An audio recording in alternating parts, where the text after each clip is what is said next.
Hello YouTube, welcome back to my channel. For those of you new here, my name is Allie and today is the start of my Bear Archery Escalate bow build. Welcome to my archery shop. About 3 or 4 years ago, I built this mobile archery shop because I was bouncing around from state to state and would literally pack up my archery shop, if you will, and drive it around the country with me. And finally, I have my own garage, my own space. My bow press is bolted to a table now, and I feel the most stable and secure that I have felt.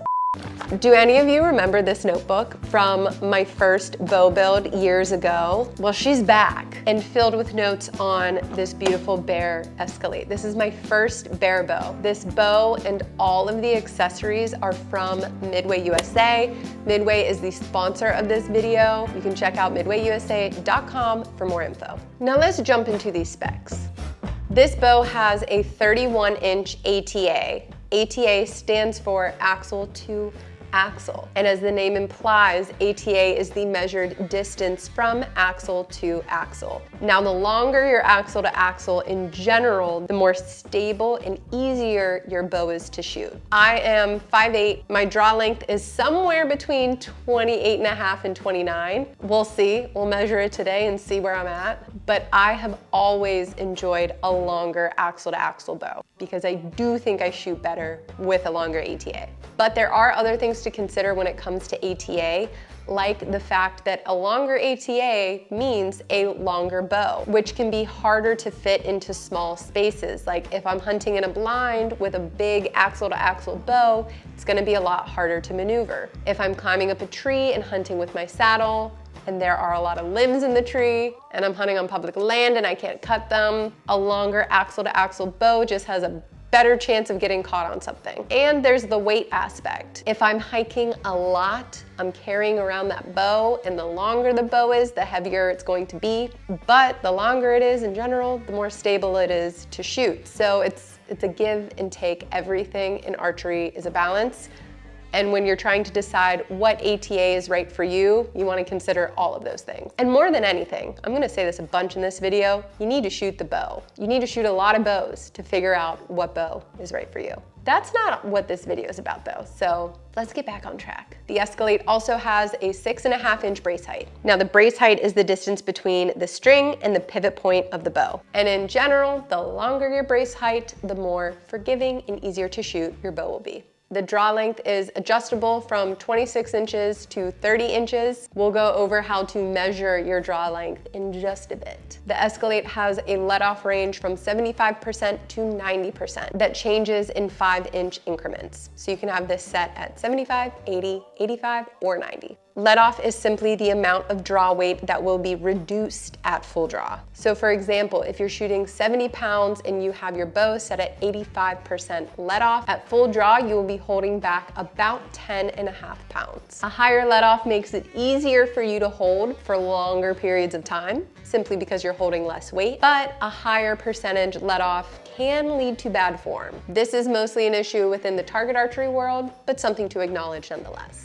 Most hunters enjoy a higher let-off because in hunting, a lot of things can happen and you may end up being at full draw for a long time. So having a higher percentage of let-off will allow you to hold your draw for longer, more comfortably.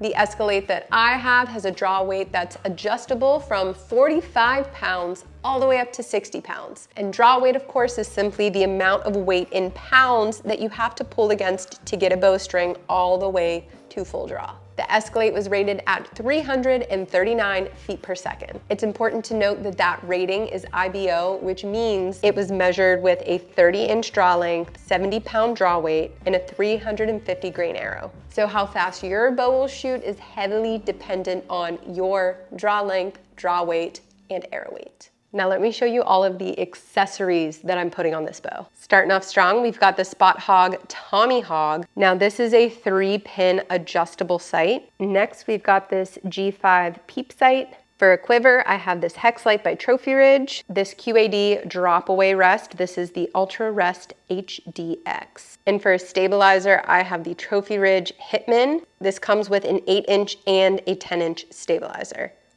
First thing to do is to adjust my draw length and my let off. I'm gonna set the let off to 90% to start. I like being able to hold it full draw for as long as possible. My draw length is somewhere between 28.5 and 29, but I wanna show you how to measure, so let's do that together. For this part, you do need an assistant. Okay, first way to do this, Nick's gonna help me measure this. First way to measure draw length is to roll those shoulders down and back. Keep those feet right underneath your hips. Lift both arms up so they're parallel with the ground.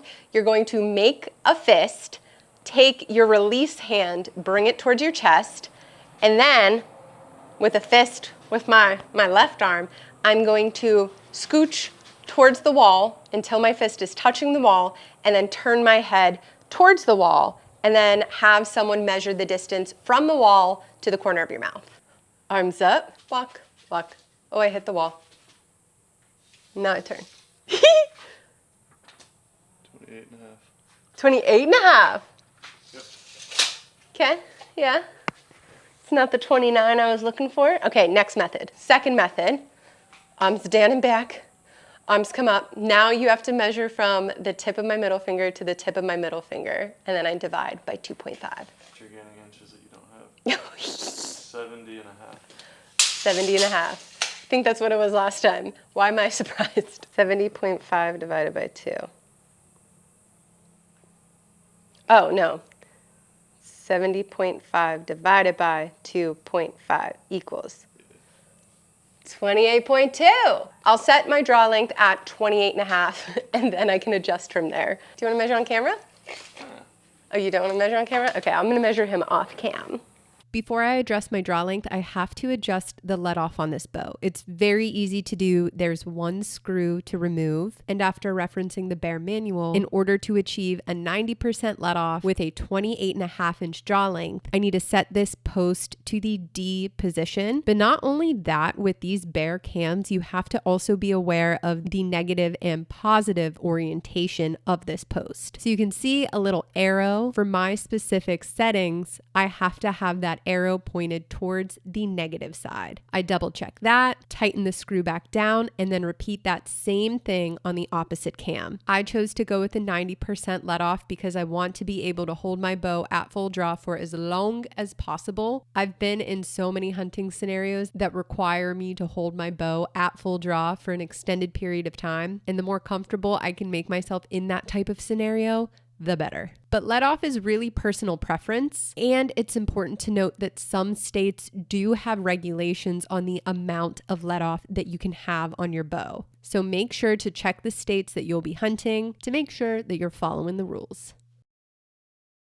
Adjusting the draw length on this bow is just as easy. There are 2 screws that hold the module to the cam. And in order to achieve a 28.5 inch draw length, according to the Bear bow manual, this mod needs to be set at 2.5. So this adjustment is as simple as removing those 2 screws, adjusting the mod, and tightening it back down. And of course, repeating that process on both cams. Draw length is set, let off is set. It's time to adjust the poundage. According to the manual, this bow has a maximum of 6 turns to adjust the draw weight. And because this bow is adjustable from 45 pounds to 60 pounds, it's currently at 60 pounds since the bolts are all the way tightened down. So if I remove 6 turns, theoretically this should be around 45 pounds. So I'm going to start with 4 turns and then see where we're at. 3.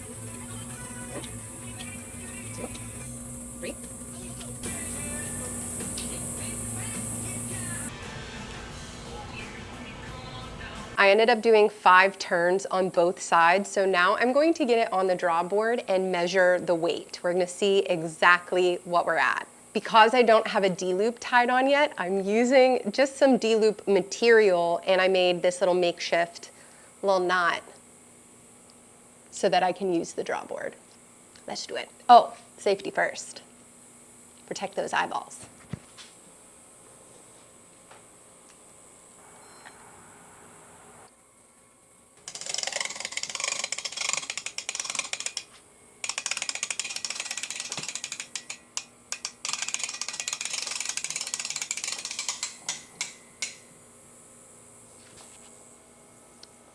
45.24.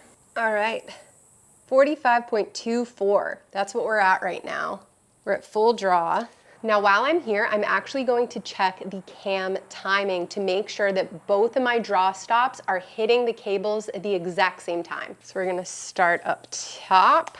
You can see that top stop there is nearly touching, but down here on our bottom cam, there's still quite a bit of space between that stop and the cable, which means I'll need to be twisting some cables. In the next episode, I'll fix the cam timing, tie on my D-loop, my peep sight, and more. See you in the next one.